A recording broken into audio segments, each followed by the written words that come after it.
Hello everyone, welcome back to Nails and Sunflowers, or welcome if you're new.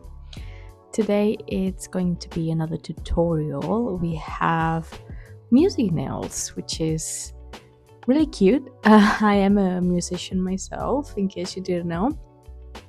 I'm a teacher as well. I play French horn, and this is a client that I've known her for such a long time. She's a friend, and she plays the French horn as well.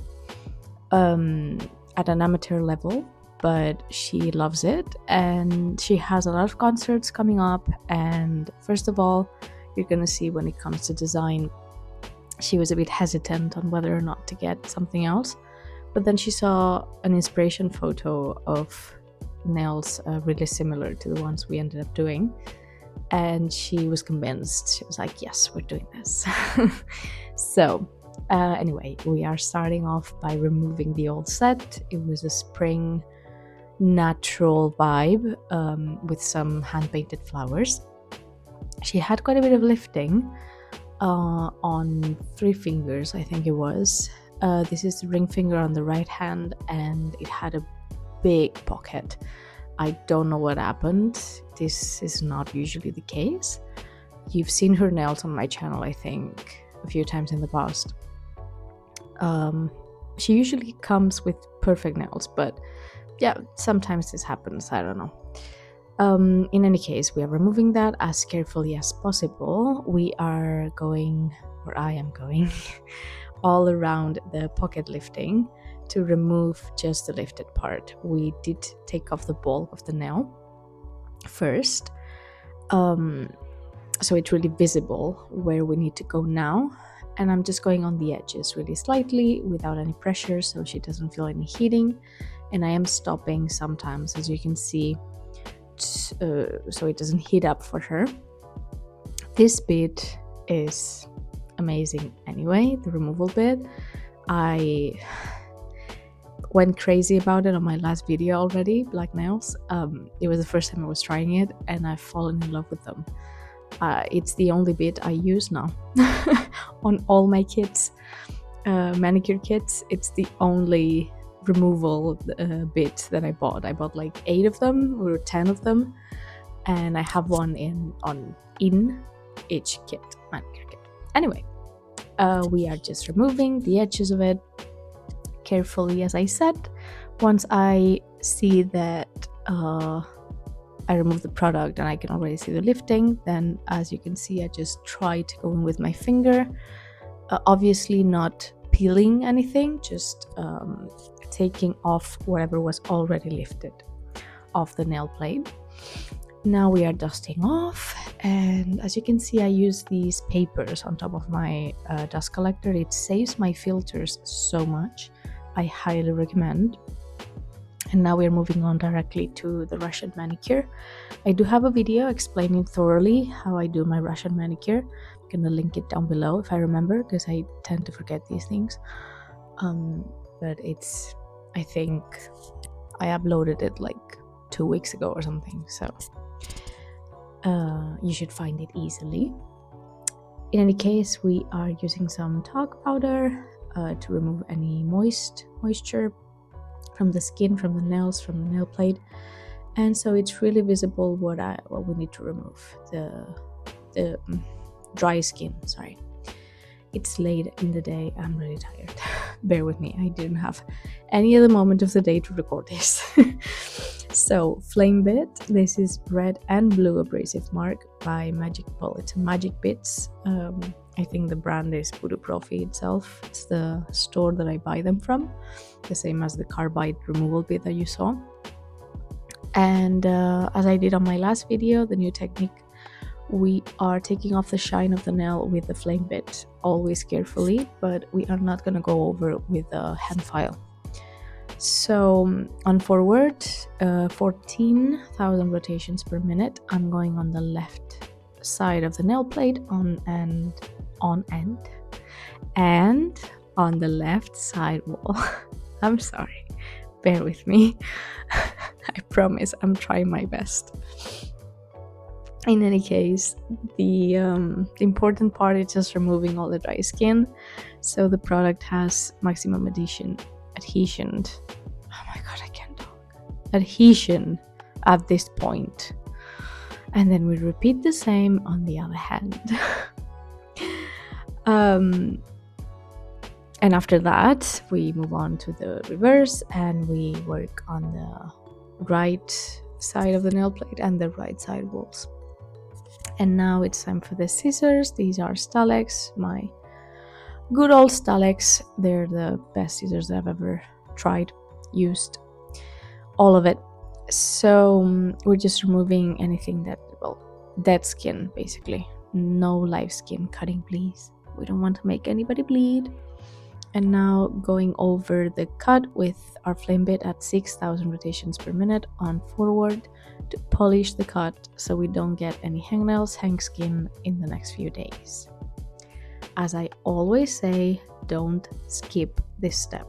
It's very, very important. The same as this one, because we are going to do the same with our silicone bit at 7,000 rotations per minute. And then we move on to the design. As I said, she couldn't decide. First, she showed me this from Pinterest, and we were trying to decide the color of the little hearts that you saw. And then she saw the other one, and she's showing me now. She was like, maybe I want to do this. So we changed. And she went for a deeper kind of brown than the actual picture. It's Hey Love tint base in macadamia, I think. And then it's just a white nail with the accent. It's gonna be hand painted. So I go over to remove all the dust with some water and baby wipe, and all over the hands, my gloves, the station. And then I grab a lint-free wipe with some cleanser from Nails of the Day, and we dehydrate the nails. First, just like that, and then we grab another lint-free wipe with some more cleanser with our orange wood stick to go under the cuticles as well.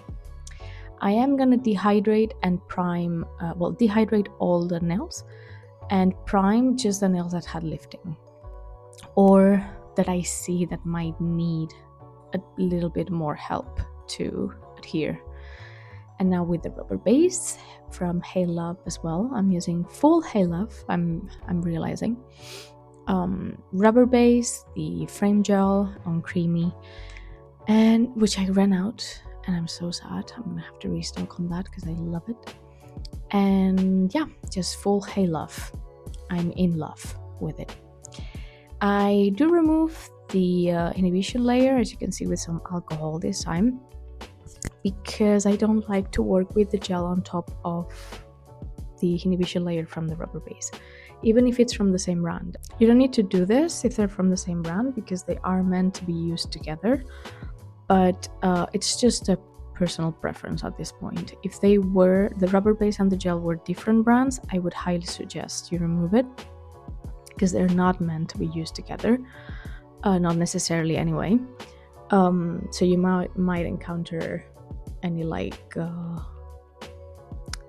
slipping from the gel, like it's too runny on the nail, stuff like that you really want to avoid if you want a smooth application. It's not a matter of adhesion or how the product will work with the other, because in the end it is a rubber base and it is a gel, so obviously you can mix them up, but it's a matter of how it will apply.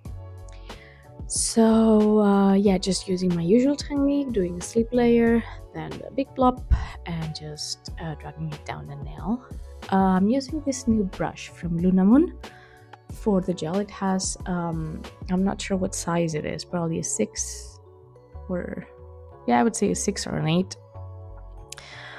for the flat brush that I grab the gel with, and then you flip it and you have a number 10, I think it is, liner brush, which is my favorite to do this kind of work.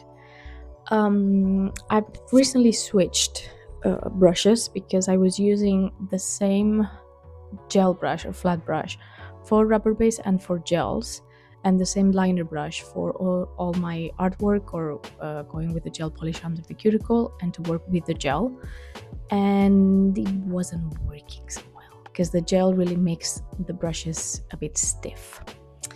So I bought different brushes for every step of the manicure.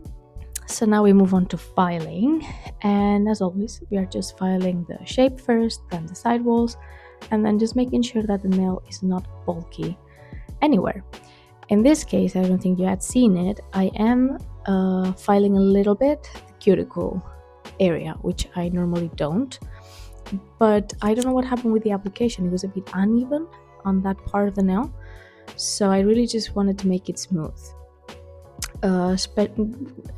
I wouldn't really need to do this because I am gonna level up the nail a tiny bit with the color, because it's a tint base, it's not a gel polish, but I just want to be sure, like it doesn't takes me like 10 more seconds to file that, so I did. In any case, I then flip the hand over, and with this carbide bit, it's a green abrasive mark, tiny one, at 18,000 rotations per minute, I remove the natural nail from underneath, especially on the tip and on the sides. As you can see, this is the part where natural nails tend to curl under when they grow. So these are the parts that usually have lifting with hard gel. I only do this when I'm working with hard gel, that is builder gel, jelly gel, hard gel itself, yeah, just basically all these kind of hard materials. I would not recommend to do this if you're using rubber base to level the nail, or if you're using any soft product. There's such a it's so controversial this topic, but I would highly suggest not to level the nail, not to do overlays, thick overlays with rubber bases with soft elastic products. Sorry, I can't talk. They're really not meant for that. They're too acid, and they're just, in the long run, you're just gonna chemically burn your client's nails, whether you like it or not. You can't avoid it, that's what I mean. And that's the main reason that I switched to hard gel over a year ago. Anyway, I can do a video about this some other time. We're moving on to the design. So, as I said, thin base from Hey Love Macadamia. What I'm gonna do is do a tiny overlay.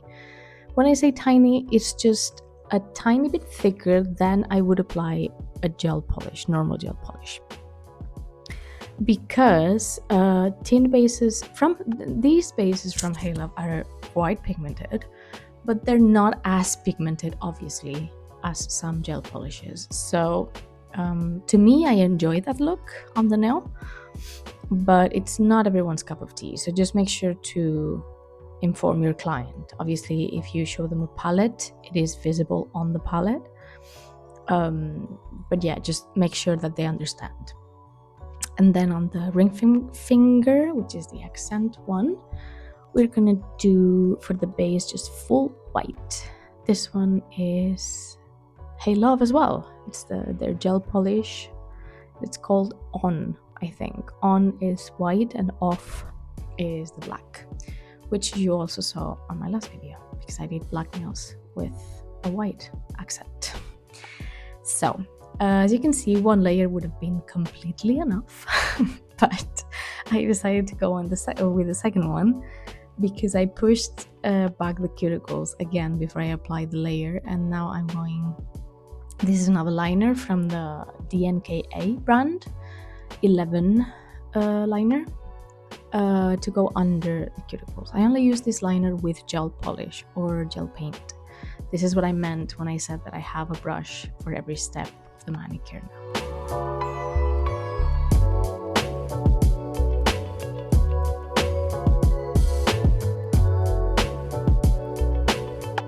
So we're switching off to the design, hand painted. This is Betsy Night Dream solid gel polish.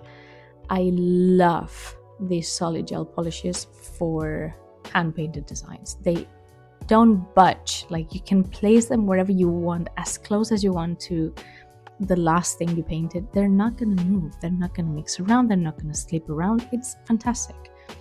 However, I did not like what I was painting, hence why I removed it. I'm trying to draw, I think it's called a staff in English, where you write music. You know, the 5 lines where you write music on top. And I was doing, like, first of all, with the other brush, they were a bit tiny bit too thick. So I grabbed this brush, which, believe it or not, is from Shein. I've had it for years, and it's the thinnest liner brush that I own that works wonders.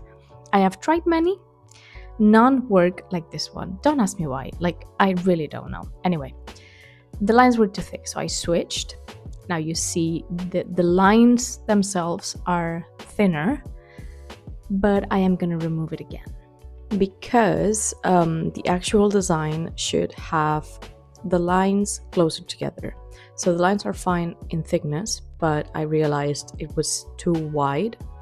So I just did it again with the same liner, everything the same, just you can see the lines are gonna be a tiny bit closer in between them.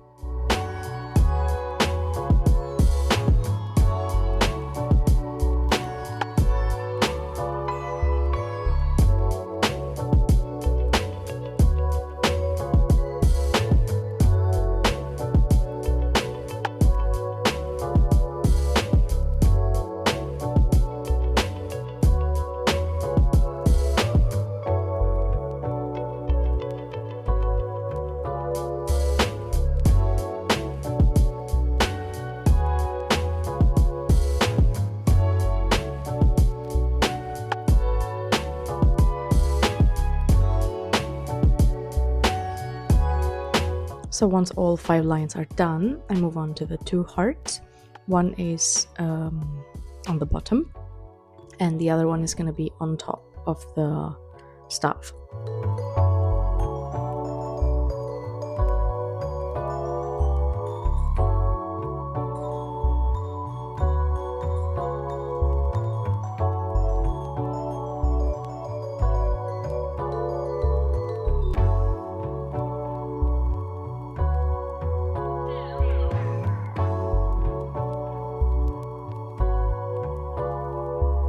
And once that's cured, we move on. This is the PNB Silver Fusion gel paint. It's this metallic silver one, and we're gonna do a clef. So this is where my music training comes in hand. I'm pretty sure you could draw this even if you've never drawn it before. Just try to follow the picture, but this was much easier than I thought because of how many times I've actually drawn this to my students.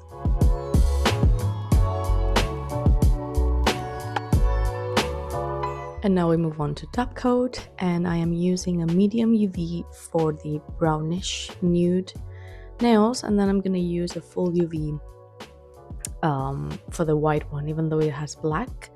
The worst that can happen is that the black is going to look slightly bluish on direct sunlight, but I would rather have that and have the white stay white than just have the white be yellow within a week and the black look black in all lights. So I'm using just the full UV. The best one that I have, it's the Top Crystal, I think, from Oxy, or however you say that.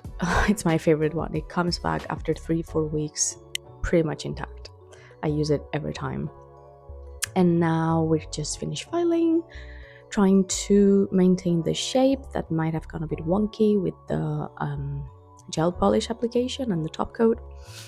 And I think, no, I'm not gonna go under the nails again because it was okay. This is the time after I file every nail that I check that the nail is thin or is thin enough, pretty much. And if need be, I go back again under the nail with the carbide bit. And this is the finished result. I really like it. I hope you do as well. And I will see you on the next one. Bye!